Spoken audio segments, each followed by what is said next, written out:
Hi, folks. Welcome to the program all about cars. My name is Ralph Medeiros. I own and operate Ralph's Auto Center with my son Andrew, and we're located at 867 Church Street in the north end of New Bedford, just off of Route 140, exit 5. Put you on Church Street, drive down. We're about a half mile on the right-hand side, right after Regal House Furniture and the Webb Plumbing and Heating and Dollar General. We're right there, directly opposite of New Bedford Vocational's faculty entrance. That's Artie Shaw. We bring these people back from the musical abyss. They come back to life to entertain us, and then they go back into the abyss. And Artie Shaw is always good stuff to listen to. You can ring us up here at 9960500, 9960500. We can talk about whatever's on your mind. Car problems. Today, Ulises has graced us with his presence. So I've been trying to get him here on the program. He hasn't been on the program in, oh God, it has to be at least 5 years, Ulises, yeah, he's the service manager at Ralph's Auto Center, runs the service department. A lot of people know him in the community, and I talk about him often on the radio. So he's here, and if you have any questions about your car, this kind of hot weather is making a lot of problems come to the forefront. Extreme heat and extreme cold each have their own set of events that they cause. And now, a lot of air conditioning problems, overheating problems, battery problems, electrical problems. Very, very much, it's happening on a lot of cars. Generally, it's been the cars that have not had good maintenance. Some people who maintain their cars have had bad luck. Parts fail in the heat. But a lot of the folks experiencing problems are people who've just neglected their cars, and now these problems really come to the forefront. Heat is very difficult on engines. Probably more so because the engines generate heat and they have to get rid of this heat. So you have a fire going on inside this car, and that's why they call it an internal combustion engine, because combustion or a fire is taking place internally. And these engines are all running at 200 to 220 degrees by and large. Just about all of them, the modern engines, they run them hot to run them more efficiently and less emissions. But when you have a 100-degree day and you have an engine running at 220 degrees, it's problematic for these engines to stay cool, and especially with the high humidity. No different than us, and the heat, beats up people and they can't take the heat. And you don't want to move around much. Well, your engine's the same way, and then people neglect their oil changes. The oil's dirty, it's worn out, and other fluids, coolant especially, is one of the most neglected fluids in a car. People don't change their antifreeze regularly like they used to a couple decades back, where you change it every year, every 2 years. Now it's totally neglected, and it's only changed when people have problems. And we run into a lot of problems with it being rusty, muddy, all worn out. It just wears out over time. And there's a misnomer out there. Some people say, well, my antifreeze is good. The car says 5 years or a lifetime. Well, let me tell you, in the real world, it doesn't work out that way. If you're commuting all the time, let's say you're commuting on the highway, you're going for hours and hours, yeah, you can get some good life out of it. But stop and go driving, start, stop, cold, heat it up, shut it off, cold, it gets cold again through the cycles, it wears out more quickly on, local driving, let's say, stop and go driving or short runs. Somebody who goes long commutes, yeah, you can get some longer service life out of it if you commute to Worcester every day or Boston or good long runs. But in the real world, they're the minority of people. So hence people forget about it, neglect it, and then they have overheating. They have engines running hotter, and when they run hotter, you run into more problems. We've had people blow up head gaskets because of the heat. A lot of head gasket jobs. Yuki, come on, introduce yourself. Welcome aboard. You got the mic on for him? Are you there, buddy? No, this is Ulises. No, I don't hear you, buddy. Is he coming through? Come on, see if we hear you now. You with us? Hello? Yeah, There you're you with go. us, man. We got so. How you doing? I'm Ulises Yeah, from Ralph's Auto Center. I'm the service manager. that's right. And we still love you, Ulysses, even though you're a Yankee fan. We won't hold that against you. Don't mention it this year. Okay, yeah. We're Yeah. not doing too good. No, yeah. Well, it isn't because of lack of pay, I'll tell you that. Yeah, exactly. Yeah. So, yeah. Actually, you beat the Red Sox last week, though, wasn't it? Yeah, but 2 out of 3 is not good. They beat us twice. Yeah. That's right too. They won the last game, right? Yep. Yeah. So, yeah, the Red Sox have been holding their own a bit Mhm. this season. So, hey, that's the cycle of life, right? Exactly.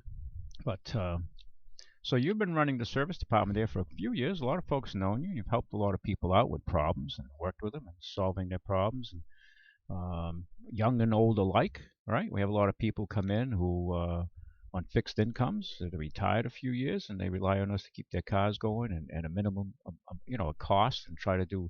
Well, we do a lot of restorative maintenance. You and I always talk about how to. Uh, I don't want to use the word patch up, but just do what's necessary Exactly. Huh? and keep the car running and not replace all kinds of parts and go crazy and run up the bill on people. Hmm. And we do take we sincerely try to help people out and keep the bills in check because today fixing cars is expensive. Right? Very expensive nowadays. Yeah, right. The parts and all that. Tell us about what you find about parts quality and how because sometimes the lowest price part is far from being the best deal. When you order parts like some of the parts we deal with, some like oxygen sensors. Sometimes the cheapest oxygen sensor will come back with more e-lights on than they're worth, saving $20, let's say, right? You found that out. Then using like a Denso or a Bosch, a good quality part, right?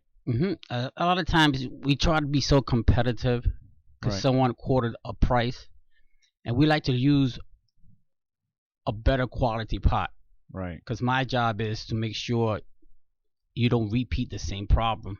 right, right. And so for me to do that, I need to explain to the customer why if we are more expensive, I Mm-hmm. explain why, and a lot of it has to do with the pots. Mm-hmm. Because we're so competitive that we could beat just about everybody. Mm-hmm. But realistically, you Mm-hmm. have a lot of customers who give me price that is, I don't know how They get there, they yeah. get that price. The only way they're getting that price is that the other place is taking shortcuts. Right, right, And we don't take shortcuts. We try to save you money by doing the job the first time right. Yeah. and give you the best price and diagnose the vehicle the first time, Mm-hmm. which is how we able to do this. Mm-hmm. Well, I know I ran into that one time. There's a serpentine belt I had quoted. There's different quality Hmm. levels on serpentine belts, There's and actually three levels in some parts. and serpent right like Yep. well, this is the serpentine belt is like the fan belt. Used to Yep. call it the fan belt. Well, now it's one belt that does it all. Hmm. When in the old days you had two or three belts, sometimes four belts. And we had a lady who come in, a young girl, and she says, well, gee, I got quoted $20 less on that job. You know who I'm talking about. Yep. And I said, well, this pod here, I mean, it's made for the long haul. You commute, you're on the highway. You'll get your money back out of it. So she says, well, the other guy's $20 cheaper. So I look up the pot, and I come in putting the same pot in the car. We came in $10 less than this other Hmm. fellow. So I said, well, it's your choice. Do you want the cheaper pot, or do you want the better pot? And And, she agreed to go. She said, well, now I understand. I said, well, okay. So you have a choice to make. and sometimes the more expensive part might be only $20 more, $30 more, but the warranty is longer. Right, right. That's another big issue. And that's the big issue. The warranty is longer. So usually on the inexpensive parts is usually a year or 6 months. Mm-hmm. More expensive parts is a year or 2 years, etc., etc. So it Mm-hmm. makes a big difference on the price. Mm-hmm. Mm-hmm. Yeah, we see that. And a lot of the cheaper pots are like some cheap Chinese lines that come in. And from India now, a lot of pots, the low end stuff is coming in. Mm-hmm. And we've seen that with like hub bearings Mm-hmm. on four-wheel drive vehicles, right? Mm-hmm. The cheaper stuff doesn't last as long before they start whining loud again, and people are spending money to fix the car again. So it's kind of like, I guess, when a carpenter builds a house. There's cheap wood, cheaper stock wood, right? Mm-hmm. Cheaper plywood, particle board, than using better quality materials. And as a compromise, because it's always money and what can I afford, we understand that. And once in a while, we run into folks who are really under the gun, and I'll order an expensive window regulator that's maybe not as an OEM level, but still it's not being used as much. They're on a tight budget, and they'll get by if you keep the pot well lubricated. Think like that. We've got a caller here. A very good afternoon to you, caller. Hello. Well, let's see. I hear the radio in the background. You got to get to the microphone of your phone. If you pick up on your phone, I'll just talk for a few minutes, and they'll hear me say that. You got to get to your phone before we disconnect with you, and talk about whatever's on your mind. But and same, you there, caller? Hello. Hey, are you there? Ralphie. Billy! Yeah. Okay, you're on. Hey, Billy. Billy, I got Ulises here with me. I know. I heard Okay. him on. Okay, all right. Good. How you doing today in this hot day? You got your air conditioner running? Yeah, I'm just cooling it today. Yeah. Yeah. A lot of people are, the traffic is crazy out there, though. Yeah, no white fight it, you know what I mean? I just drove in from Fall River, and the roads are nuts. This morning when I got out, it's just a lot of out-of-state plates around and people on holiday. And I mean, it's summertime. We're virtually in almost the middle of summer. You're right. You You're know? right. It's going fast, Billy. Yes, Such is life, right? Yeah. Kind of sails I'll by. make this shot today, Ralph. Okay. Ever hear the hot shot? HOTSHORT? Hot shot? Yeah. You ever hear that car? No. No, the car, no. No, you got me. A hot shot car? Yeah, it was the first sports car. Really? Real small. Huh. Made with the small companies made it. Huh. And it was a car? Yeah. 40s? Or probably before that, right? It was after the war. Oh, okay. Yeah, 40s. That's why I said not by Kaiser. No. No? Okay. I mean, small. They were small. They started out with compact, but they come out with the first sports car in 1951. It was I said Kaiser. What did I say? You said Kaiser. Yeah, who owned Crosley? Kaiser? Kaiser? Yeah, it's a Crosley, right? Yeah, you're right. Yeah. But so Kaiser, didn't Kaiser own Crosley? Oh, no. Yeah. Oh, they did? Okay. Yeah. Right. I It was on one the of the trail. small ones. I was on the trail. Okay, yeah. Yeah, it was called a hot shot. And in 51 was the first sports car, not Chevrolet. They claimed Chevrolet come out with it, but in 1951, Crosley come out with this sports car called a hot shot. Billy, in life, it's always the smaller guys who have more entrepreneurial skill sets and they're more inventive. And the same today with computers and software. It's always some little outfit or some guy in his garage comes up with a new method of doing something, and not the big guys. And that's why the big guys, they got the money to buy the little guys out and make them rich and take over their ideas. Yeah. Well, the small cars were built then was the Bantam, the Keller, the Playboy, and the Crosley. Huh. I remember the Crosleys. They made a nice little 4-cylinder engine. Yeah, you're right. 4-cylinder overhead, right? Yeah, they made a nice little 4-cylinder. And this little Crosley's good looking. Got a soft top and the little doors buckle on. Was the first sports car made after the war. In America, yeah. In America. Now that had the little bug eyes on it, right? You're right. It does have the bug eyes. Yeah. Kind of like the British. You know it then. Yeah, like the British. Like the British cars came in with, in the late 50s and 60s. Yeah, with the bug eyes. Yeah. Yeah. Of course, all these federal regulations now on cars make it very expensive for these companies to come in and be inventive, And Ulises is laughing. Did you look it up, Ulises? Oh, no. Oh. I got friends who's texting me because they hear me on the radio. Oh, okay. They hear him on the radio. Yeah, well, I'll let them talk to Ulises here. But I just thought this was a little side venture here. Yeah. And it was a sports car, but I've never seen one actually. I remember I've seen some Crosley. I think they make a little sedan or a little coupe car that they had out. Yeah, and they made a station wagon. A station wagon, yeah. I seen the station wagon before. I know somebody had one, but I never seen this sports car here they made. What I remember more about, I saw more Kaisers around than Crosleys. Yeah. As a kid, and I remember the Crosley because it was unique in the '60s. Homelight came out with an outboard, a 4-stroke outboard. Homelight Motor Company, and in America, I don't even know if Homelight's in business anymore, making anything. Any machines. They used to make outboards, generators, chainsaws, things like that. And they came out with a 4-stroke Crosley. They used a Crosley block in their 4-stroke outboard, and they were one of the first before Honda and before Suzuki and before all these other Japanese, Asian companies. The Americans came out with it first, and it didn't really do well against the big guys. Johnson Evinrude was kind of like General Motors, and Mercury was kind of like Ford in outboards, and Chrysler made an outboard called the Chrysler. Yeah. And the Homelight didn't do that well, in the day. And gas was cheap, so they didn't really care. So 2 strokes, were cheaper to buy and run. And people Yeah. weren't concerned about better mileage or the environment, for that matter. And where the little extra spare tire is mounted right on top of the trunk. On the Crosley? Yeah. Yeah. Yeah. Oh, your buddies are barking there. I hear them. I don't know. They hear the radio.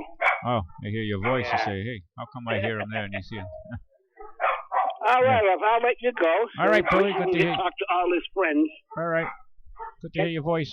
All right, catch you later. Yep. Yeah, Bye-bye. Okay, you can call us here. Give us a call. Talk to myself or Ulysses. Ask us a question. Any car problems. Anyone you want to talk about. 9960500. 9960500. Talk about whatever's on your mind. This kind of weather, a lot of people go through batteries. Batteries get sick. Batteries lose their life in the heat, and they die in the winter. People say, my battery died in the winter. No, your battery got sick and ill in the summer. It dies in the winter because the chemical reactions slow down, and it just has less capacity to produce energy, and it just dies. It just shorts out in the winter, but it really got ill and sick and weak and started to die off mostly in the summer months. The heat kills batteries, as it does a lot of things. People don't realize that. We've got another caller here. Very good afternoon to you, caller. Hey, hi, Ulises and Ralph. This is Bob out in the Cushing. How you? Hey, Bob. Hey, how you doing, Bob? Pretty good. Good. I just want to give Ulises a shout that, my Grand Caravan, he's been servicing it for 5 years, and it's running perfect right now. So Good. I just want to. Yeah, I know you deal with Ulysses all the time, Bob. I sometimes catch you there, coming or going. Oh yeah. And yeah, he keeps you. Well. Yeah, like he keeps you. All your customers, Yeah. Well, I appreciate you calling, and Thank you, Bob, for the call. yeah, Well, so that's good. My pleasure, and keep up the good work. Are you working today down at the museum? No, my shift was yesterday. Oh, okay. Friday afternoon. We had a busy day. We had over 30 visitors come in. Wow. Where are they hailing from? All over. A lot of Cape visitors, yes, and people came down from Taunton, out in the western part of the state. Every day it's different. We had a board meeting Thursday night, and the curator gave us some updates on the figures, and we have a cumulative visitor total of 88,000 so far since Wow. the museum opened. Wow. And this year so far we have 6,000 or 7,000 visitors come through. Well, it'd be nice if you could commandeer some of that traffic that drives through New Bedford down to the Cape and drives out of the I Cape. see people coming down from the Cape, stopping in at the museum. Yeah. They're visiting New Bedford and the Whaling Museum, and then they come down the foot. Do you have any billboards or anything like that advertising it? No, just some pamphlets. We have pamphlets down at the visitor center down at the National Visitor Center downtown and at the Whaling Museum. They go to one facility, they pick up the information, then they come down and Yeah. Well, I bet you with the right marketing, you probably could double or quadruple your traffic. yeah, but it's we're getting quite a bit of visitors. It's we had that World War II weekend there. We had quite a few visitors come down. Did you? Just opening up the fort, the stone fort. Brought in Sunday when I was there at the fort. We had over 700 people come through the stone fort. Wow. To view the reenactors, Mm-hmm. So it's we're doing quite well as far as visibility. Next time I see you, I'll have to show you the pictures I've gotten from the Russian War Museum. They have several. I went to one. Yeah. And their World War II museum and their defeat of Nazism. Right. And they're quite proud of that. Was that in Moscow or? Yeah, in Moscow. Yeah, it's one of the museums I went to. It's quite a museum, and a lot of artifacts in there, of course, now that are well, obviously they're collectibles and very valuable, Right. But a lot of stuff, you see in the films and the movies, but to see it in real life, the captured stuff was really surprising. The weapons, the medals. Right. Speaking of medals, we just put on display our Congressional Medal of Honor medal that was donated to the museum by one of the descendants of Mr. William Downey from the Civil War era. Wow. You come down to the museum, we have a nice display of all the New Bedfordites that received Congressional Medal of Honor. There's about 7 of them. It's unbelievable. New Bedford has had that many Congressional Medal of Honor winners. 4 of them from the Civil War, 1 Spanish-American War, 1 Korean War. So it's I think 5 from the Civil War actually, and Spanish-American, Korean War. And we have a nice tapestry up and a nice display case that was fabricated by Dennis Udon, his rigging company. He donated all his... Oh, yeah, I know. Sure, I know the outfit now. Yeah, they're right up near me. All his labor and materials in building this. Yeah. Nice display case, and it's quite impressive. You come down to the museum, the Medal of Honor is on display there. So. Oh, that's great. I have to show you. I mean, talking about medals, the Russian had captured hundreds, thousands of iron crosses off the soldiers that are no longer. They were deceased, I guess. They didn't survive with the Russians anyway. And they have thousands of iron crosses. I didn't know the Germans gave out so many iron crosses. Oh, is that right? Yeah, I saw that. I was flabbergasted when I saw it. I go, wow, I never realized it. And these are guys that, if they captured, they probably killed them, but they probably shot them in battle, you know. Right. I know. Well, so anyway, again, I want to give a shout out to Ulises for doing a fine job down there and treating your customers fine. Well, thank you, Bob, for the call. Thank you, Bob. All right, have a great day, and see you soon. All right, stay cool. Yeah, very good. Nice to hear his voice. You can call us here at 996-0500. We can talk about whatever's on your mind. Sometimes we have a display case. I have my radios in the service hallway, right, Ulises? And they always ask me questions. People come in and ask about them. We do offer these radios for sale. They start around $63 for a little pocket radio. It's pretty, kind of like a transistor radio was in the 60s, only this is high tech. You know, obviously the electronics have changed radically. We used to call them transistor radios, but now they all use integrated circuits, and they probably have hundreds of transistors in them. And they have, it's like a push button on the top. You can set your five favorite stations, and this thing's the size of a pack of Winstons. And it has a little speaker in it, and headphones it comes with. It has weather band, AM, FM. And it can store a lot of memories. It has an alarm. It can wake you up if you want it to. It has a clock on it, so it's easy to use. You don't have to require a degree in computer programming to use it. It's pretty straightforward. If you can read English, you're okay. Yuki's seen them and played with them, right? You had one you've had, and come in and ask about them all the time. We have a tabletop for $75 and up, and we sell these at highly discounted. I mean, this isn't exactly a profit center for us. It's just to keep people, to get them a quality radio, because today when you go to the stores, the discount stores, the Walmarts and the like, all their radios in there are just, they're made to play loud, and that's about it. They don't really receive many stations or have the ability to receive them and select them, because that's where the money goes, the electronics, the brain power, the horsepower, to have a radio that's sensitive and selective. So that's where the money goes, and these radios obviously will cost you a little bit more than what Walmart's selling them for, but also these get many more stations, and that's the name of the game, than just hearing static or just getting 1 or 2 stations. So, and if you live in some of the towers, we can help you with some of the signal problems, because that's a special situation for folks like that. And I've delivered several radios over to people who live in some of the towers in New Bedford, and a lot of steel and concrete, and it affects reception quite radically, especially AM. So, but we have them in stock, and they make great gifts for birthdays and even the holidays, Christmas, whatever event, or even to yourself to upgrade yours, because radios just kind of wear out like cars do. They just lose their ability to perform well.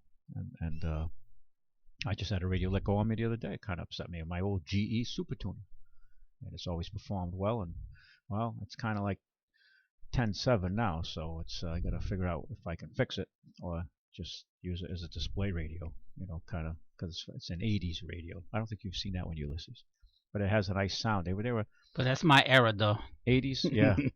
Those boombox radios you see, they used to walk around, they're like the size of a suitcase, and they used to have like 12D batteries in them. They weighed about 25 pounds, 35 pounds because of the batteries, right? Yep. And they carry them up on their arm and playing that early 80s either disco or rap. The rap music. Rap was just starting rap. That rap Mhm. back in that day wasn't, to me, was easier to listen to Mhm. at the very beginning because it had more artistic creation to That's it. when breakdancing was popular. Yeah, breakdancing. Those things now bring stupid money. Yeah. Those radios are hundreds of dollars, thousands of dollars. I mean, who was telling me? You and I were talking about that. It was Dan. Oh, Dan. Yeah. And Dan is one of our technicians, and he was shocked to see the prices these things are bringing on eBay. Mhm. And I said, yeah, they bring crazy money. You know, a good one like a Panasonic, and the size of a suitcase, right? I mean, they're big radios. I had a couple of friends who had some, and they even had alarms. So if you got too close, they'll beep. Oh yeah, to let somebody know that Yeah. so it wouldn't get stolen. Mhm. Yeah. Yeah. So we got a few callers here. We'll put these people on hold. We'll take these callers in the order we receive them. Very good afternoon to you, caller. Good afternoon, Ralph. Hey, good afternoon. I used to work at Al's Flying A gas station high in Christian Avenue, downtown New Bedford, right behind Jack and Harry's. And you're talking about batteries. Remember when you used to have to add water to batteries? Yep. I wonder how they overcame that. Well, they seal them now. I mean, you can Yeah. open some of them, but they don't make it easy because That's funny. people. Well, I was a young guy when I got started in the trade. Batteries used to come shipped dry. Yeah. And we used to have a battery station. Yeah, you used to add the sulfuric acid. That's right. And the and a batteries little would be bit of dry. water. Yep. And I was a kid, and I started filling batteries. And I went home, and I had my mom, of course, did my laundry because I lived at home. Yeah. And the next day she's giving me hell. She says, "What'd you do to your clothes? What did you do? I got holes in them." I had acid on my clothes. I went through the same thing, buddy. Yeah, and it ate, and I didn't know. You're a kid, you're not paying attention, right? I paid attention real quick because you got the crap kicked out of you because, back then you took care of your stuff. You were taught to respect the clothes and your shoes, and, money didn't, as you were told, did not grow on trees. Yeah. Right? And you just paid attention. So after that, I started paying attention because after 8 big holes in my shirt. But I love the days when Mr. Booth, who owned Booth's Furniture Store, used to come in with his old Chrysler, and he'd say, "Can you get the inside windows too?" Because you'd always wash the windows, check the oil, all that. And I'd go, "Certainly, Mr. Booth." Well, you just brought back memories. That's the furniture store and back near Hillman Street, and back near the old Vogue. Yep. Boy, I remember that place. I mean, we've lost so much in our community. Huh? I know. When you look back, how we've been eviscerated of so many enterprises. What a shame, huh? It's a shame. It's our policies, and I think we have to get back to, I hate to say it, a more nationalistic approach. Yeah. Instead of an international type of approach. And I'm not an advocate of burying our head in the sand, and I'm a free trader, but I think we've taken it to the extreme. Where nobody, Johnny, who maybe didn't do well in school, but Johnny wasn't a bad kid. He had a job at Alden Corrugated on the shipping and loading dock, and there you go. He loaded trucks, and he wasn't rich, he wasn't poor, but he had a job. He could pay his bills. Well, Alden Corrugated now is down in Shanghai, boxing corrugated, incredible? And now here we are. We've got a factory that's been knocked down. Nothing there now. Yeah. No, I think what's there now? I think Sid I Wayne think is. it's a parking lot for Sid Wayne. Yeah, I was saying the greenhouse is part of it, right? Yeah. Yeah. Over there in that part of the city. So you look at life and you say, hey, we've taken this to the extreme, and certain people have benefited, certain groups, and not enough money has stayed on Main Street. Yeah. And I look at it like an octopus. This octopus tentacles, like from Wall Street. Think back. You're probably around my age group, and think back when NBIS was around and 5-cent Compass Saving. Oh, I know. And they got bought out by the bigger fish when they deregulated under Clinton. I think those laws under Bill Clinton. They always talk about Clinton this, Clinton that. Well, guess what? He deregulated a lot of those rules back to time, which stopped banks from absorbing other banks, and they bought out a powerful regional bank like NBIS. It was assets at the time of $1 billion, which was substantial in the mid-'80s, early '80s, in that day. And they got bought out by Fleet, if I remember correctly. Yeah. And then they got bought out by Bank of Boston, I think, and then Bank of America bought it, and Bank of America went broke, and we bailed them out. So it's this, and it all funnels all the resources and profits focus down to Wall Street. The lawyers get all the merging and acquisition fees, and the people here, we get the shitties. So you got that right. Yeah. So it's and I'm all for business. I'm a free enterprise type person, but this is. So you got to be a Trump man. Well, with reservation, yes. Yeah. When you consider the alternative, I have it's pretty. Anybody who thinks a little deep, and I don't agree with everything he said, and I think he's starting to get a little more humble. But we'll tell. I really don't trust, because what they say is one thing, and now like Hillary was for the Trans-Pacific Partnership, now she's against it. She was against gay marriage, now she's for it. I mean, they change like the flag changes direction down at the New Bedford Harbor. Yeah. Depending on which way the wind's blowing. So exactly. There's very few people of any integrity out there that say what they mean. I think one of Trump's points people like is that he does say what's on his mind. He's less political about it, sometimes to the extreme, though. He gets, and I think that's sometimes the arrogance of money and his wealth. Yep. But it's his overall message, and I just look at, in my view, that Hillary coming in, the very top of the head will change. She'll put her people in, but the lieutenants, the lower, will probably maintain the same position, job. And so we don't have much change. It'll be more of the same. And we can't, I just can't imagine another 4 or 8 years of what we just have here now. I know, I agree. So, I mean, I rather, it's kind of like being at a casino. I would play the wild card. Yeah. And go with Trump and take the chances of change. That's it. And like I said, with reservation. But that'll be better than what we have now. Well, I just can't see continuing. And actually, I think we'll be probably more likely to be in a war with her. I think she's more of a neocon, more of a neocon base in maintaining this American hegemony around the world. And I don't know. I think we next war we got to have is this. We have a war on poverty. There's more poverty now. Think about that. Yeah. Hey, Ralph, I got to let you go. All right, buddy. Thanks for the call. All right. Bye-bye. Yep, bye-bye. Very good afternoon to you, caller. Hey, Ralph, it's Joe in Wareham. Hey, Joe. How you been? Look, and this is for your listeners. Okay. I am not an actor. I'm a real customer.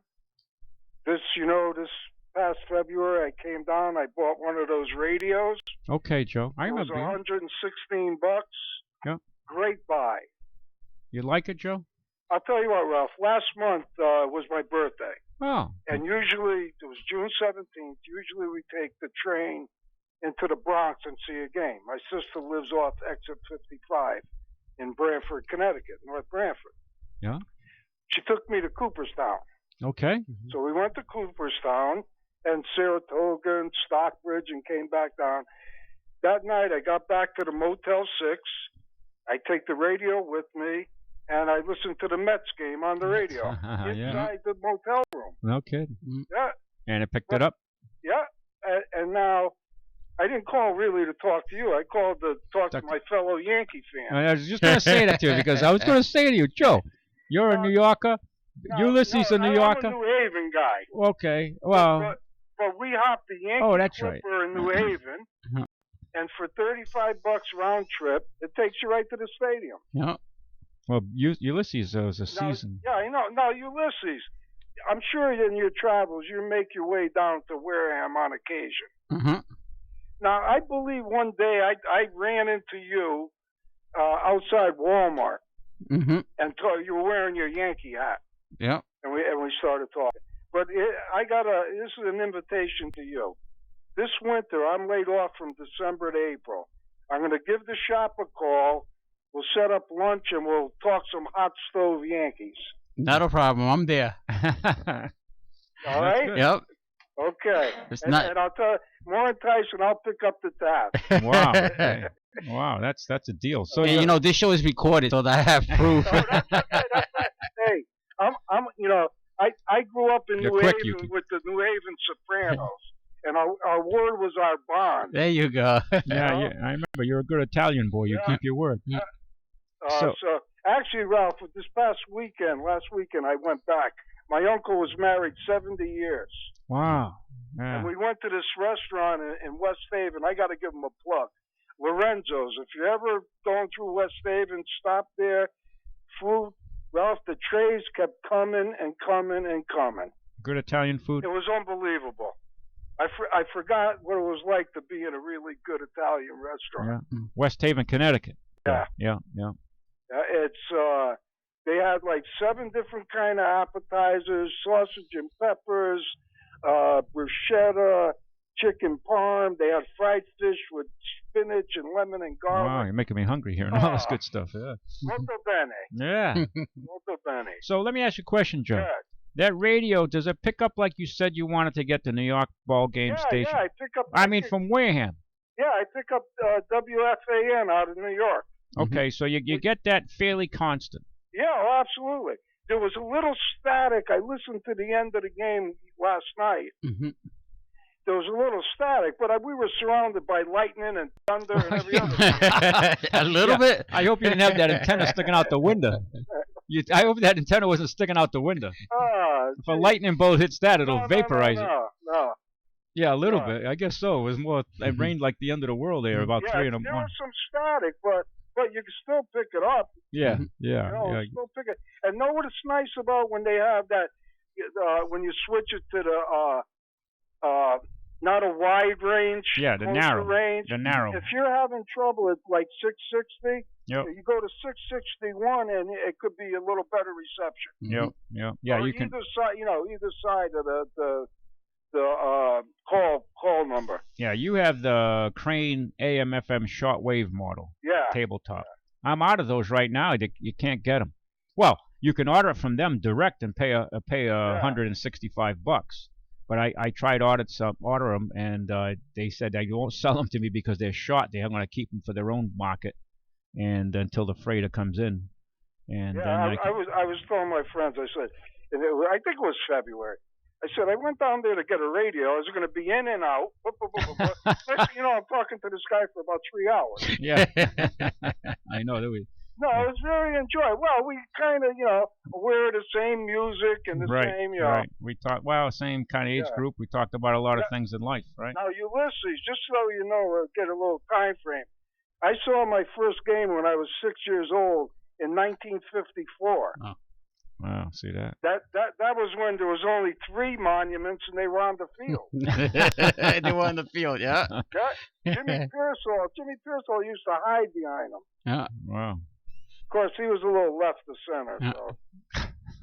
but they didn't. You talk about things from way back. They didn't know he was bipolar. Right. They just thought he was a nutcase. Mm-hmm. But well, anyway, I just want to check in. The invitation's on the table, Ulises, and I'll be in touch. All right, thank you. Thanks for the ciao, call. Guys. Thanks, Joe. Okay, we're going to play a little tune. We'll be back. I'm going to get a drink of water.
Okay, we're back. That's Elsie Khaleesi. You've Got Me Crying Again, 1933.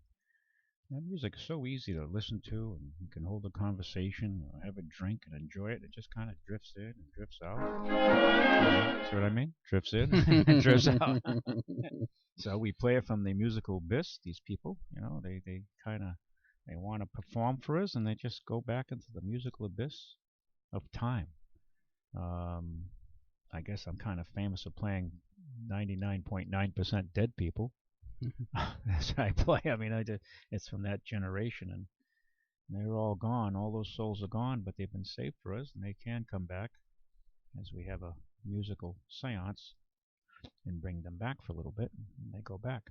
You can give us a call here on this hot summer day at 996-0500. It's myself and Ulysses and Matt here, and we're doing our job so that you can be out there and just drive around or be at the beach or maybe in the yard just relaxing after a hard week.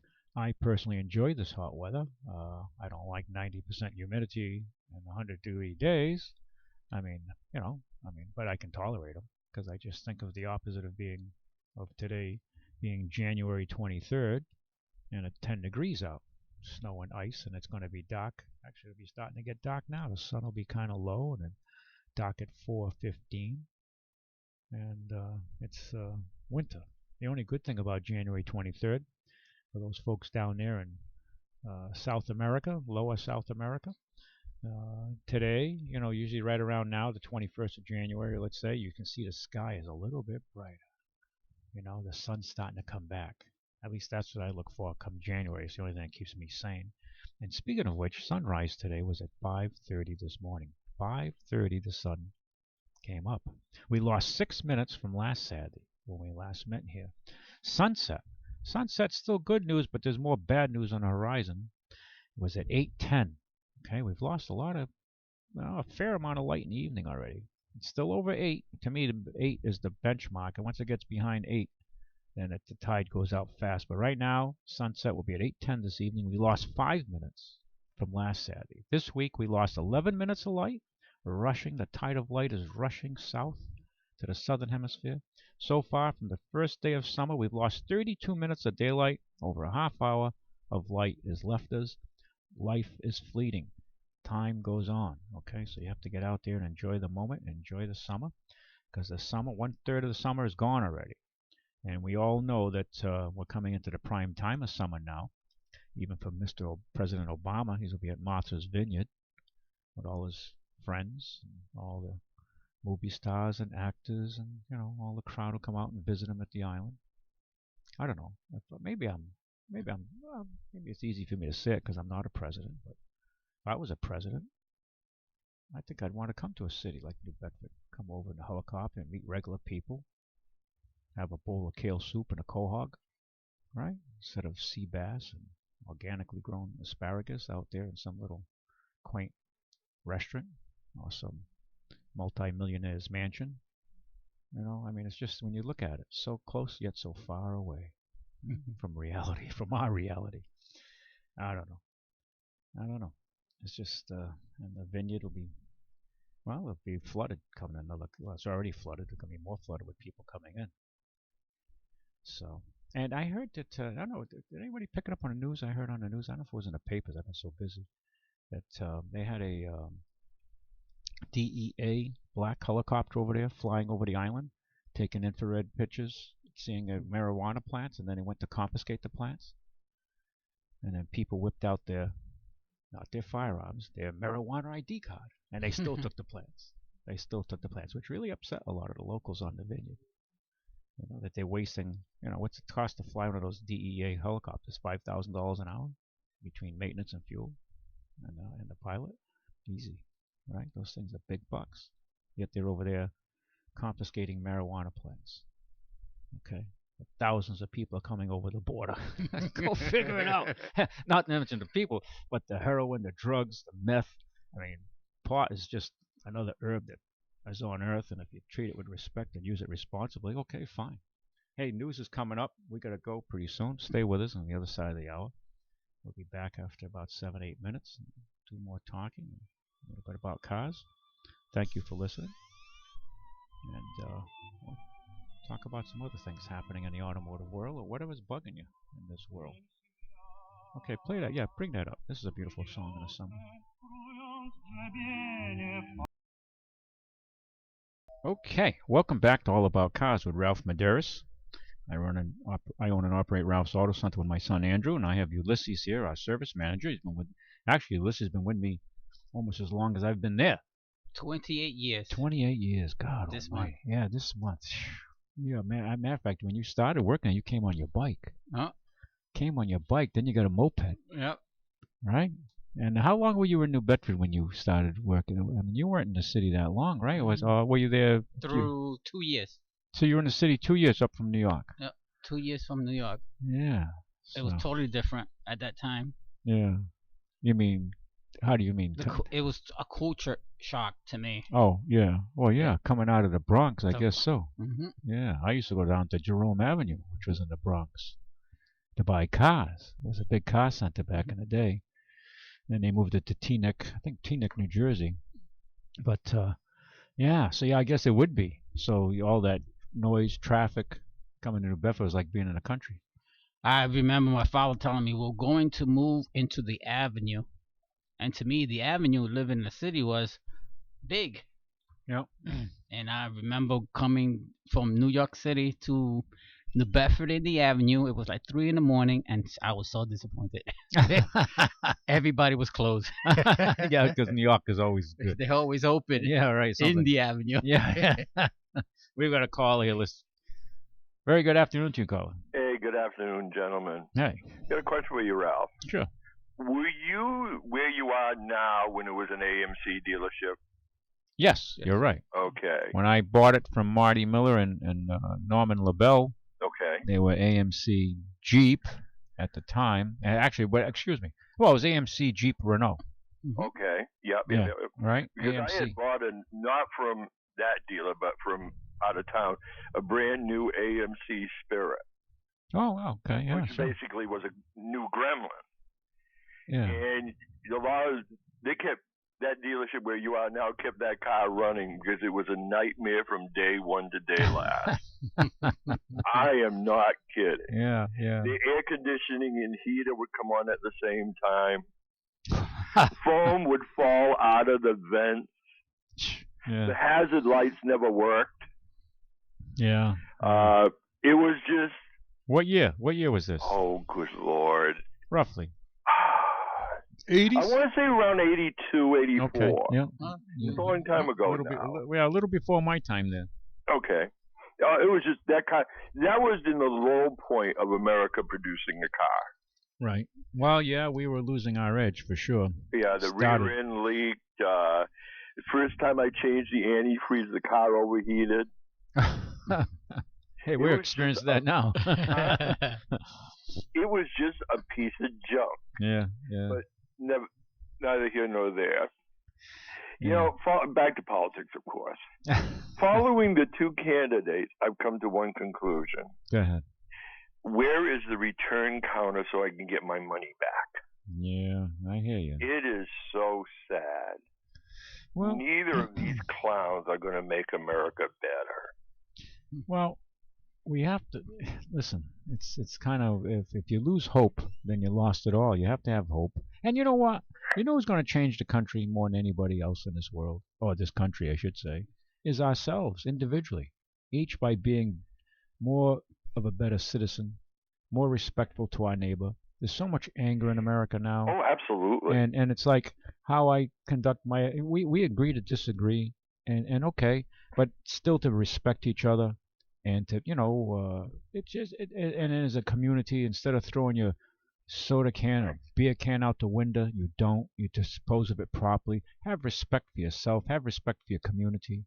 Yeah. And it's our individual acts that in a cumulative sense that determines what our community is like.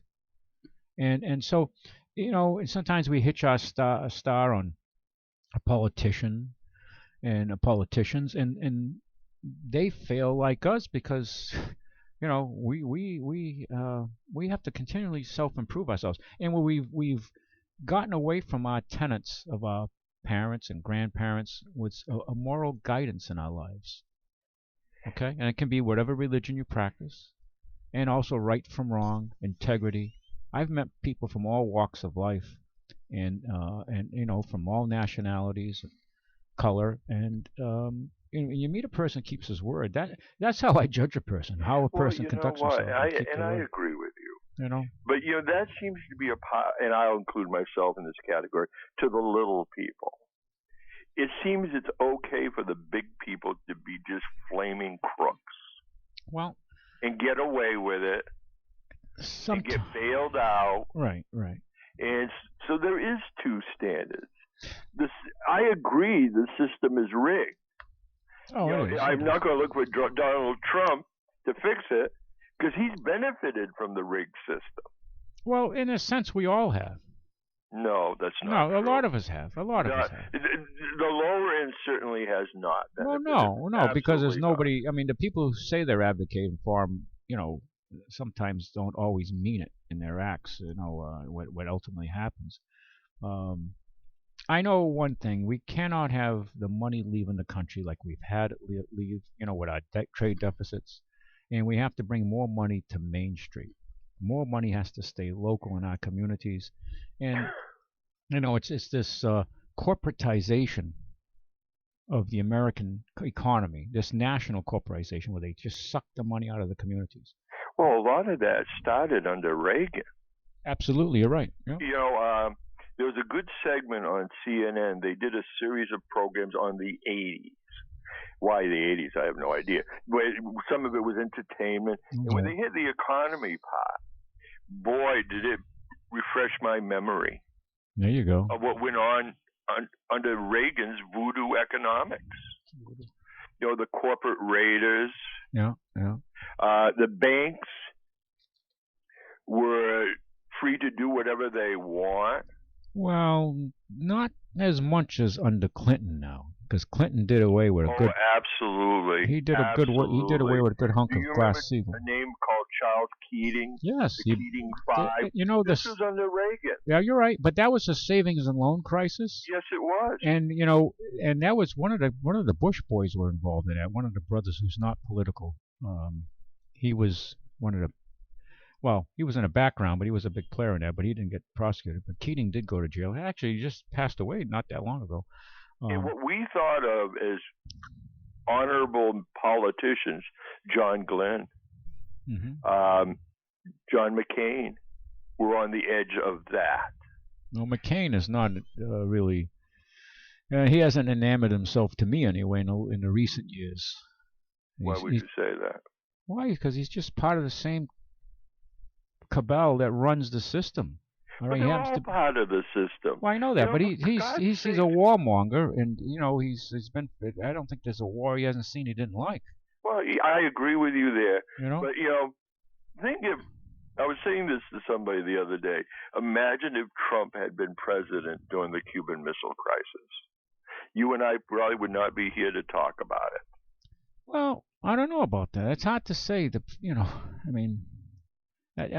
an opinion you can have. Who knows? Maybe we're there with Fidel having a good Romeo and Juliet cigar and some good Cuban rum. Yeah, probably he'll get a hotel set up there. Yeah, that's right. Make a deal with Castro. Say, Castro, I'll make you rich. Forget the revolution. Let's be honest. One of the nights of the convention, Trump met with Sheldon Adelson, one of the big money people.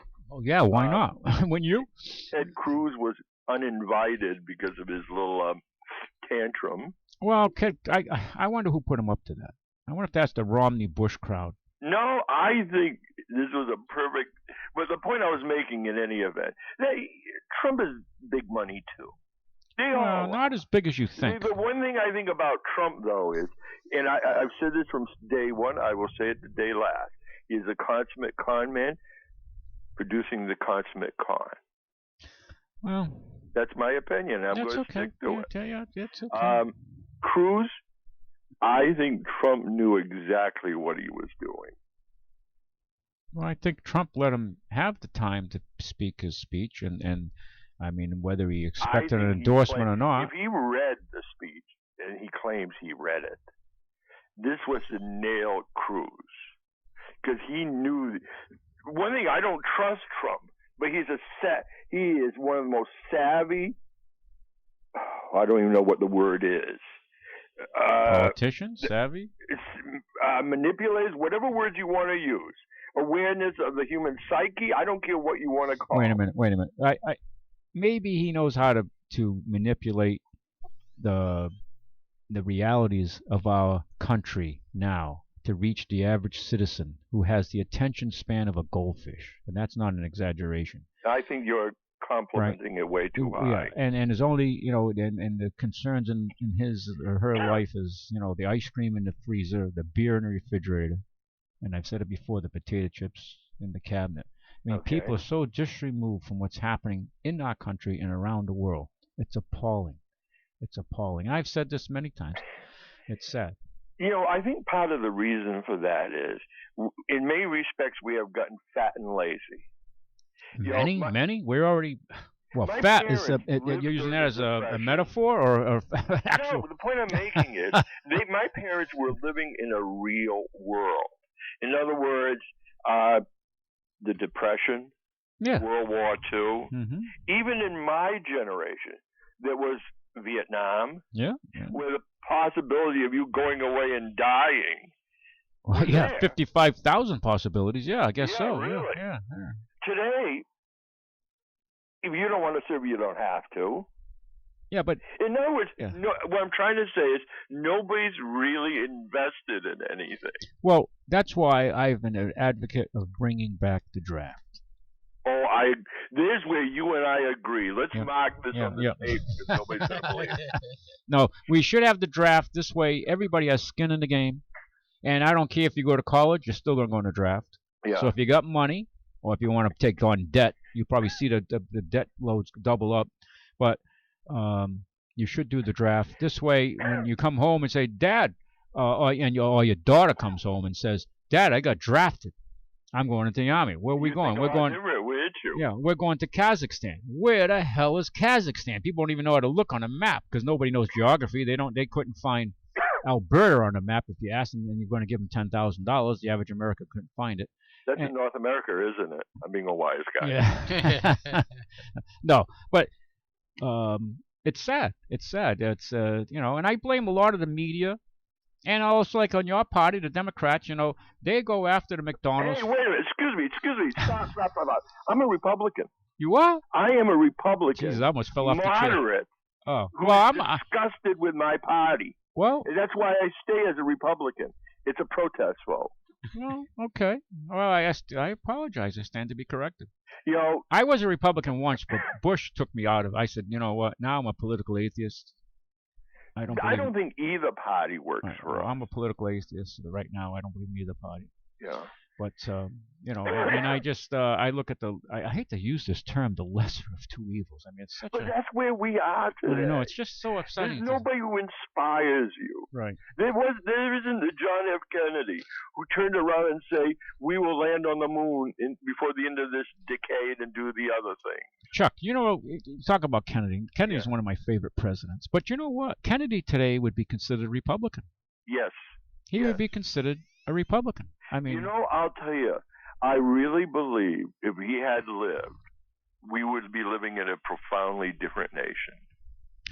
Well, between him and Bobby, ended a lot earlier. Bobby was a sharp tack too. And you look at that age. You had JFK, and he had his human faults. Well, okay? Yeah, he had his human faults. Everybody's got to be perfect. That's a joke. No. Let's be real. I like listening to his speeches. Because he's talking to the average American, which back in the early 60s was lucky to have a high school education. Yeah. And you listen to the level of speech, and 90% of the people can understand it.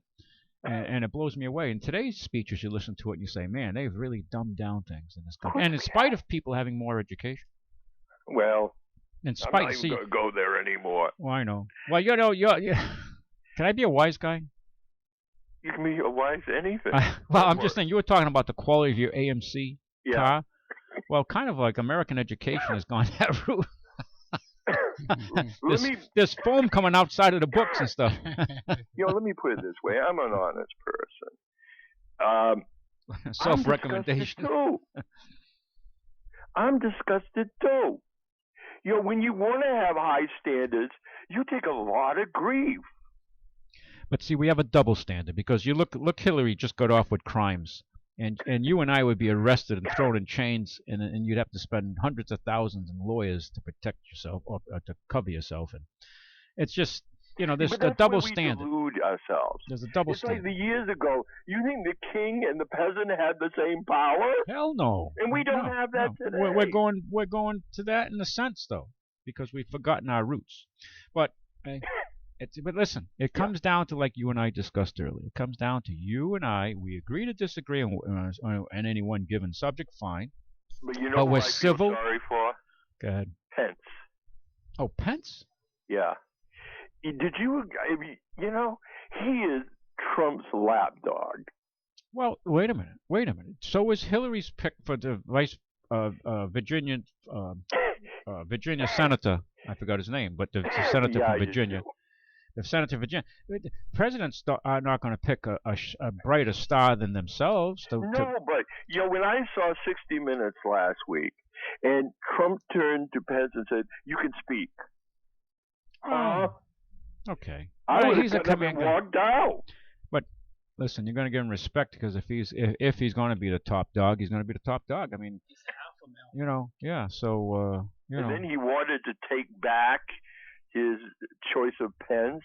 Then he had offered it to Kasich.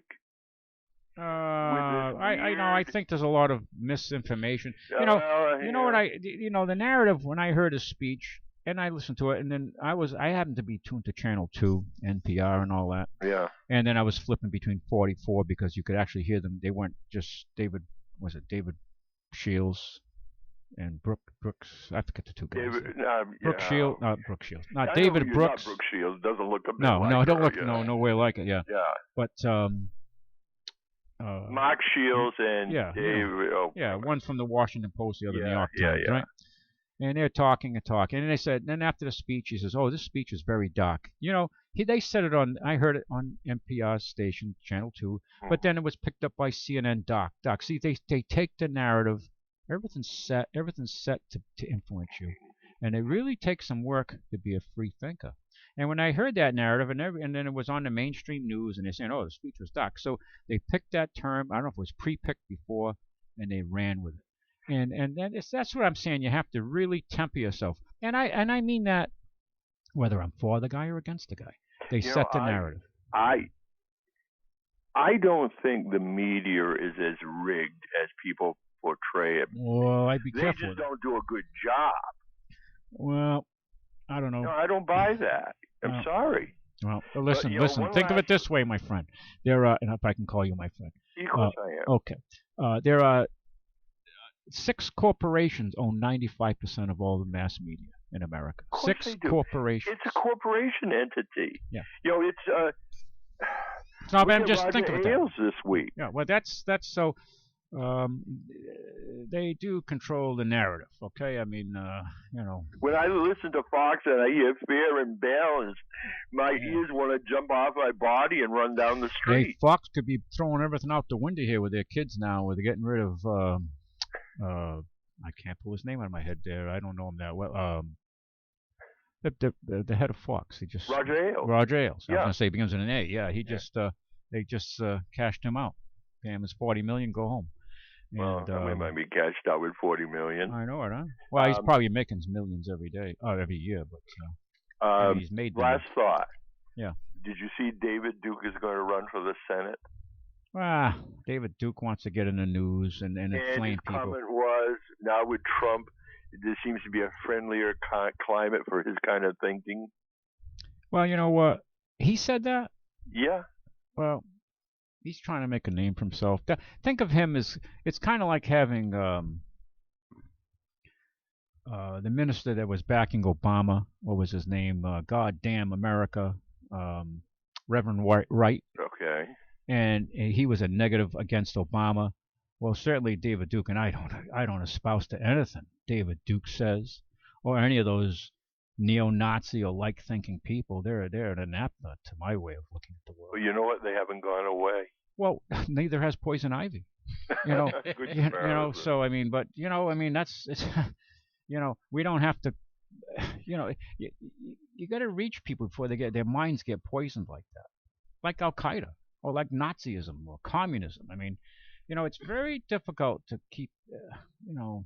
Our willingness to be manipulated fascinates me.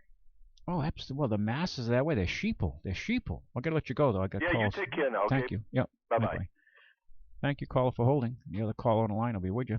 Hi, you there? Hi, Ralph. Hey, how are you? Welcome back. Oh, thank you. Geez, welcome back. Now you see what happened in Munich? 8 people shot dead. I know. I was right near that mall 3 weeks ago. Yeah, you were? Yeah, I was. I know you were over there. Yeah, I was in Munich, and I said to my son, "Gee, I can't get over here, Andy, because I was out and we went through Munich." He says, "Where do you want to go eat?" I said, "I want to eat in I want to eat in I can't even speak today. Authentic Is Bavarian with you today? Restaurant." And I went to a German restaurant. We had authentic Bavarian food. Not many tourists there. It was mostly locals, and that was different, and I enjoyed it. And walking around, I said to him, "Andy, I can't believe this place." He says, "What's bothering you now?" I said, "This reminds me of kind of like the 60s of America, where you didn't see much police. People were just free to do their own thing, and the bars and the taverns in the street, you could drink. No, there's all kinds of authority all around you, and people were responsible, though. That's the key." And I was amazed. And they were playing a big soccer match between Italy and Germany. So everybody's watching TVs at the little pubs and bars. And I said, "But I can't believe I see no police, no authorities." It blew me away on the trains and everything else. And then this event took place. I know, that's terrible. And, but also, there's some sick mind. Now they're saying it's not related to Al Qaeda. Fine, maybe not. Maybe he's not an agent. But obviously his mind has been poisoned, as we were talking with the previous caller, their thoughts. And he's, I guess he's a German of Afghan descent. Right. Didn't he lure him to the restaurant, McDonald's or something? And yeah, they said they're using the pretense he had mental issues. But I guess if you kill 8 people like that in cold blood, I mean, you can honestly say that, I guess, to a degree. But to say his mind wasn't poisoned and that he's not on Al Qaeda websites, I mean, they probably would keep that private. So they don't inflame relationships. Mm-hmm. Well, I was calling about my car. Go ahead. I bought my car from you May of '09. Okay. A Ford 500 Limited, black. Do you remember the car? Yeah, Ford 500 Limited black. I think I do remember that car. Uh-huh. Yeah. It's still running good. Yeah. It's only got 86,000 miles on it right now. Just turned 86,000. Nice car. Yeah, it is a good car. And but I did have a problem. Yep. You get new tires, you get brakes or whatever. Mm-hmm. But the cluster assembly, I had to have that done. Mm-hmm. I don't know what they do to it. You mean they rebuilt it? Well, they didn't change the mileage. Oh, no, they can't do that. No. So I don't know how they do it. But, yeah, the car was going along. All of a sudden, the dashboard was starting flash, and it did that. And then the car would run again all right. And another while later, do the same thing, and I guess that's what it was. They said it was cluster assembly. So. Yeah, did they just rebuild it? How to repair? They rebuilt it, yeah. Okay. Yeah, that cost you a few $100. It was about $800, yeah. How much? $800, I think. Well, that sounds high, but okay. Well, I think that's what it was. I'm not exactly sure. We would have that rebuilt, right, Ulysses? We'd send that out. It's pretty close to the price. Is it that high? Yeah. Close. A little. It should be less expensive. Yeah, a little bit. All right. Okay. Yeah. Yeah. No, we try to save them because they're too expensive to buy new. Yeah. They evidently they fixed it. I mean, yeah. Well, all the cars are moving. Yours is a semi-electronic. I mean, you have some analog gauges on that, but the new ones are like looking at an iPad mounted. Oh, yeah. And it's all electronic. I mean, everything there, it looks analog to your eye, the human eye, but behind the scenes, forget about it. It's all digital. All digital. Oh, yeah. No, but knock on wood, it's been a good car. Can't complain. Yeah, no, I would make sure you flush out the transmission on that. So. Oh, yeah. I don't know what year I bought it. I mean, I know what year I bought it, May '09. I mean, I don't remember. I was looking at in the book there. But well, bring it by. We can do a transmission flush, but that'd be good maintenance on there. And the coolant, those are the things. On that tranny, it's wise to be. Transmissions are the major focal point of a lot of cars today. People forget that. They think the engine. Yeah, engines can give you a problem, but the transmission usually what puts its hand up first today for a major problem. Mm-hmm. And it can be very expensive. Someday. Yeah, it can be very expensive. Saturdays? Not presently. We're trying to put a team together for Saturdays. You can call Ulises during the week, though. Well, I'm working every day, so Do you work in town? I work in Marion. Oh, well, if you make an appointment with him, we have a car we can probably hook you up with. Yeah, I can do that. Yeah, so we can, but if you want to stay on it and keep it with the car has such young miles and it's treated you well. Yeah, well, it's been good. I'm not getting rid of it, I mean, it's kind of like your dentist telling you, hey, you got to brush your teeth every day. That's important, yeah, but you got to floss and do other things if you want to keep yourself in good shape. And same deal. Yeah. Same deal. There's no shortcuts to making things, last longer, so to speak, right. Including ourselves and our presence here in this earth. I know it. As much as we can control it until the final authority makes a decision. All right, Ralph. Thank you for the call. All right. Thank you. Yep. Bye-bye. Thank you for your business. Okay. Give us a call here, 9960500, 9960500. High tide has already taken place at 11:13. The tide is going out in more ways than one. Low tide will be at 4:40. So if you want to go quahogging and get some quahogs, make some stuffed quahogs or quahog soup. That sounds good too, huh? Moonrise will be at 10:27 this evening, and it's a waning moon now. We've had full moon was a couple 3 days back, and now it's starting to go the other way, and it sets tomorrow morning at 9:27 in the morning. If you pay attention, but most people don't pay attention to stuff like that. If you're out and about, good day to go by and see Andrew. Talk about a car if you're curiously interested in thinking about it, or give him a talking to, and he can help you with any, if you're starting to wade into the market, you want some ideas, consult with us. And that's the way to do it. We have what you're looking for right now, and you can show an interest in looking at something, fine. But if it's something we don't have, we can bring it in for you, and just do some planning, and that's how you save a buck on buying a car. We've got a caller here. Caller. Hello. Hi, how are you? Hey, it's Roger. Oh, I'm sorry? Yeah, with the Lincoln. Oh, hey, Roger, how you been? Oh, Roger. I haven't called you in a long time. I know, I was wondering, so Roger's still in Florida? Didn't come up with the hummingbirds or what?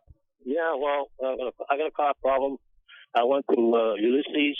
I got another Lincoln, and I went to Ulises because when I gas up the car, the gas goes all over the ground. Ah. So I went to Ulises right away, and he says, well, I can't fix it now because I got too many jobs ahead. Yeah. So I had to have it fixed right away. So I went across the street. You must know the guy across the street from you, down the road a piece. Okay. And they put a new filler tube in there. Yep, sounds like okay. I was gonna figure in my head that was the problem. It rotted out. $330. Wow. And now, ever since then, I've been putting up with it. It doesn't take the gas. The trigger on the pump shuts off. Yeah, you might have the rollover valve might be restricting it. There's like a there's a line. Oh, the what? A block vent. Yeah, vent could be the vent. Yeah. Well, sometimes the pot too. They put these aftermarket cheap Chinese stuff in, and I don't know. It's hard to say. Well, I'm saying when I get my check on the 3rd, I'll bring it in. Yeah. I'll make an appointment. Yeah. We're that busy, yeah. It takes me an hour and a half to put in 15 gallons of gas. Oh no. I go real slow. But it still kicks back. But I stand there and I. Well, that's a pain in the you know what. What's that? That's a pain in the butt. I know. And that's now in the summer, let alone the winter. Forget it. Well, I wouldn't tolerate in the winter. Well, I go to Joe's Gas on Nash Road, and he's got a shelter overhead. They're out of the sun. Yeah, he's got so many pumps out there, right? I can't get over the tanks on the passenger side and the rear. I'm still used to having on the driver's side. I mean, that's a dumb thing to do. But that's the filler neckers on the passenger side on that car? Yeah. I got 99 Continental. 99, and they have it on the passenger side rear quarter, the filler. Yeah, I'm not used to that. And when they pump, everybody else is the other way around. So, yeah. It's got 43,000 miles on it. 99. Wow, that's low. Well, so long as the other carriage isn't rusty, or rough, that's the main thing. Yeah. I would have to, next time you come for an oil change, we can inspect the underneath, because if you did the filler neck, that could be suspect. I went on Carfax and says there are no issues with this car. Yeah. Well, that's good in that respect. But I mean, if the filler neck was rusty, I would give the car a good judicious look at the brake lines and other things to make sure you're in good shape underneath there for rust. Yeah. You know. Well, when I get my check on the third, I'll drop in Yeah. Ulises, and I know he's going to make an appointment, and I'll just fill up in it. Well, we've been that could be the vent line, right, Ulises? Mm-hmm. And also, there's like a tennis ball. Oh, let me rephrase that. It's like a ping pong ball. Yeah. They put, and it's at the bottom of the filler net. I'm not saying yours has that specific design, but what happens if the car rolls over? That ball is forced to the neck, the filler neck at the bottom, so it keeps the gas from going out into the street, and then somebody comes by with a cigarette and you're strapped in and you can't get out of your car because the seatbelt won't release, or your cigarette falls out the window and boom. I'm giving you a dramatic example that you see on TV. I don't think this car ever rolled over. Well, I've seen, sometimes, facts, what happened is stranger than fiction. You know what I mean? Gas up, you got to stand there for a long time. Yeah, that would infuriate me. Yeah. That would clicking off all the time like that. No, I've had cars like that. Believe me, I know exactly. I've had that happen more than once. I like the console. It's got a console. Wow. And the windows work, Roger, right? Yep. And the heater works. And even when I put it in reverse, the mirrors go down to the sidewalk. Yeah, that's cool. But I shut that off because if it breaks, especially in the wintertime, I'm not going to use it. How'd your heater worked on the old car, huh? We did a... You certainly did. And we worked an intelligent guinea rig on there for you, huh? Yeah, right behind the glove box, did it? Yeah. You were determined to fix that thing. You did it yourself. You fixed it yourself. Yeah, I told you I was going to fix that. Give me them damn keys and took it in the back there. You're so mad. I did. I told you. Well, you know why I did that, Roger? And I'm not saying this to brag or anything like that. You're an old car guy. Yeah. And you're working hard. You're struggling to get through the day and the expenses of life. And you're in your retirement, and then here you are telling me, well, the heat don't work, you're freezing your ass off. And I said, this ain't right. You worked all your life, an old car guy. I said, I'll fix that for nothing. I said, we're going to do an intelligent guinea rig, and I patched it up for you. So you'd have some heat, Roger. And that upset me that, as you get older, you got to go freeze in life, and you see all the excesses. Well, by the way, I didn't mean to interrupt you, but yeah, go ahead. I finally got a car with air conditioning. I never had a car with air conditioning. Wow. This is perfect. Good for you. It's nice, ice cold. It's beautiful. Well, that's good. Good. You deserve it. Okay. And sometimes it's so hot in my house here because I don't have AC. I go sit in the car running the air conditioner. Oh, good for you. Well, that's okay. You deserve to have some air conditioning. Like Hillary deserves to go to prison. You deserve to. I'm trying to think of. I worked at Ashley Ford, and the biggest competitor was Jeep. And what would we have? I forgot. My mind's going. We had the Ford what? The Bronco. The Bronco. The Bronco. Yeah, I had to take you back in time. You know those Broncos now are worth serious money. Yeah, I had a customer with Bronco, and I worked on him. And I showed him all the advantages against the Jeep. He went and bought the Jeep. Yeah. Broncos are bringing crazy money now. A good Bronco that's not, they rebuild them and all. If they're not rusty, they're worth some serious money. Serious. Yeah. All these older cars, they're retroing them. They're worth crazy money. Crazy money. Well, I'm glad to hear you've got windows that go up and down and the air blows cold. Yep. And we'll try to correct your, we'll look at your gas problem. Jeez, that's awful. Listen, when you bring that in and you make the appointment, just try not to have a full tank of gas if we have to work on it, right? Oh, that's right. Run it down so it's down to like a quarter of an eighth of a tank, because that's like working on a bomb, okay? It doesn't have it doesn't have a speedometer. It only tells you how many miles I can travel. What do you mean? You have a digital on that, don't you, on that one? Yes, you have. You can drive 98 more miles before you run out of gas. Okay. I see what you're saying. Okay. Oh, no, so it don't have an analog gauge. That's right. Gotcha. Well, okay. So just try to have it like a quarter of a tank or less, because it's pretty dangerous handling that stuff when you have to look at it closely. It's a sharp-looking car. Mm-hmm. Single up the roof. I don't use it. The glass roof. Yep. Yeah. Well, good for you. The only thing is the nut behind the wheel is loose. Well, I'm good to hear your voice, though, Roger. Yeah, well, I'm glad to hear you too. Yeah, good to hear your voice, and thank you for listening. Yeah, okay. Yeah, so A little, that French singer there, you haven't played in a long time. Which one? Edith Piaf. Oh, Edith Piaf. I think I have a tune on Edith Piaf. You like that little French girl? Oh, yeah. I like French girls. I like French girls. I married one, yeah. During the German occupancy, she was a spy. That's right. She worked for the underground. And who was lucky was Maurice Chevalier. He got away with murder. Maurice Chevalier. Well, he came to America too, right? The guy that played the game was Tino Rossi.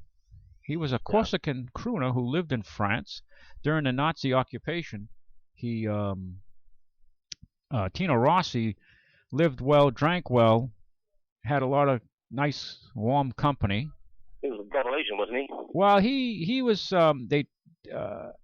was entertaining the German and the Vichy French. Yep. And at the end of the war, they accused him of being tied with the Vichy Gestapo. Yep. And he was accused by one of the French Gestapo Frenchmen who was in the Gestapo. And he was thrown in jail, but the French people loved him so much. I think he spent only 2 weeks in jail, and they released him. Huh? But he was more of he collaborated in the sense that he didn't rat out people, but he sang and entertained the Nazis, and he ate well and drank well, and he had nice warm company. So whereas Edith Piaf was singing too and performing, but she was also sending out secret messages out to Lisbon in her music, believe it or not. It sent it to Lisbon. The French resistance is an interesting topic to read about. Yeah, well, if they caught her, they would have tortured and killed her for sure. Sure. The Nazis and the French Vichy Nazis would have definitely did away with her. Absolutely. No, not even it's not even a question, okay? And it would have been post haste. Here's a little tune we'll pick up. I'll play this for your entertainment, Roger, okay? Okay. Good to hear your voice. Talk to you again. Thank you. Give us a call, folks, here, 996-0500. We've got a few minutes left, and we'll just play this in respect to Roger, an old car guy. Used to work at Ashley Ford. Des yeux qui font baisser les miens, un rire qui se perd sur sa bouche, voilà le portrait sans retouche de l'homme auquel j'appartiens.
Okay.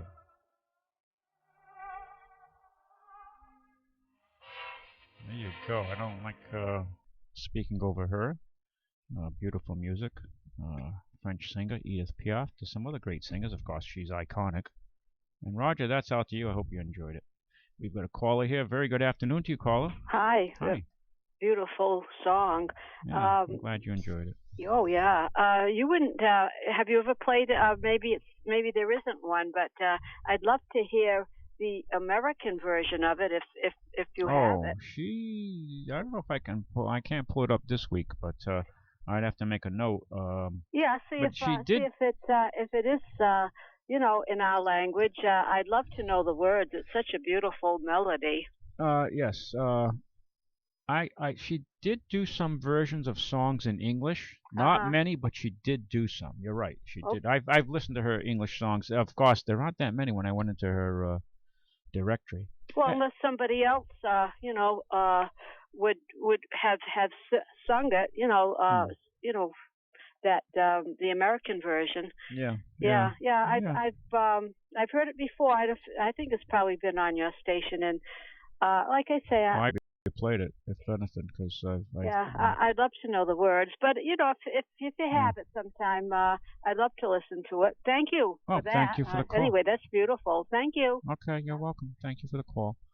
Yeah, it's the other fellow I played earlier was La Palma. And that was a fellow by the name of Adam Aston. And that song was sung in Polish. So, Ulises, tell us some of the things you're doing over there in the service department at Ralph's Auto Center. I know you do coolant flushes, transmission flushes. Correct. Do undercoating. We do undercoating also and details. So, cleaning cars thoroughly is what you're saying. Correct.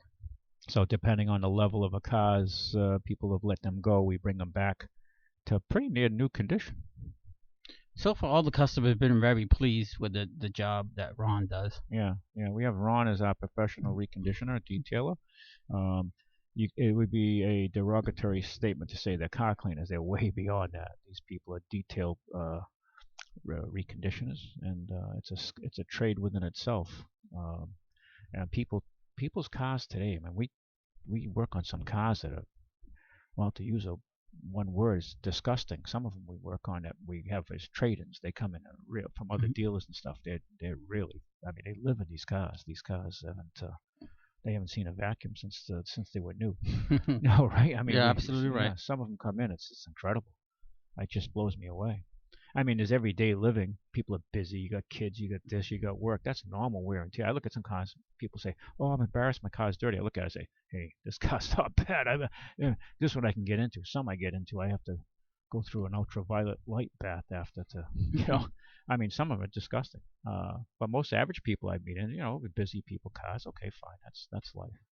But some cars, people don't empty the ashtrays. The ashes are on the rugs. I mean, it's just piles. I mean, it's just. I hate to see their houses. Mm-hmm.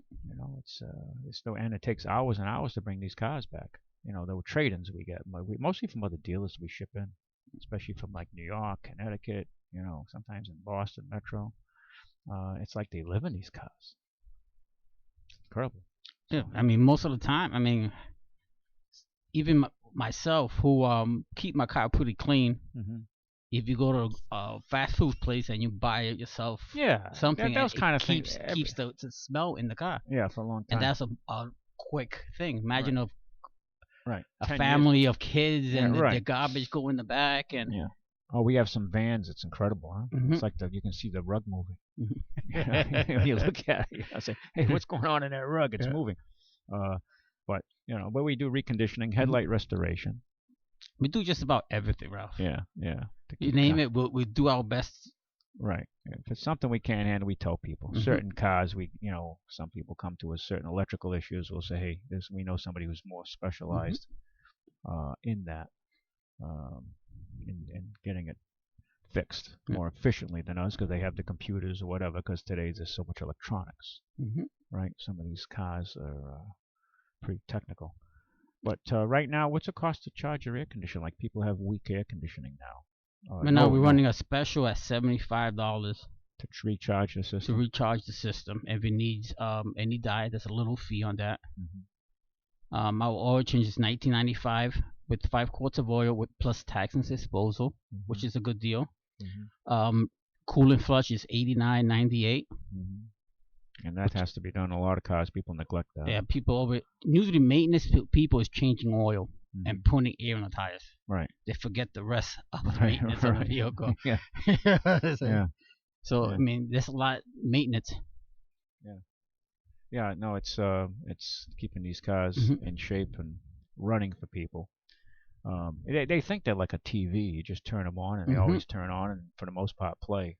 But machines are far more complex than that. Exactly. And we also speak in Spanish. So, mi amigos que está hablando español, puede ver nosotros a Rouse, me puede llamar en 508-998-1141. There you go. I couldn't say it better myself. Yeah. Well, I play some Spanish music on occasion. There's just some good Cuban music I like. I like a lot of Latin music. The Cuban music is pretty cool. And I like some of that. It's retro. It's kind of what they call that. It's reggaeton. Reggaeton. I like that reggaeton. Some of that. It's a mix of. I know there's a lot of Spanish people who listens to you, Ralph. Yeah. So, well, Ulysses, thanks for coming in. We're gonna make it happen more often. You're here, folks. Thanks for listening. Please come visit us at Ralph's Auto Center in North End of Bedford. We need your support to continue going, and we deliver value in these tough times. We give you your money's worth. So look us up on Church Street or Ralph'sCars.com. Thank you for listening. God bless. Be safe this weekend. Enjoy the warm weather. Bye-bye.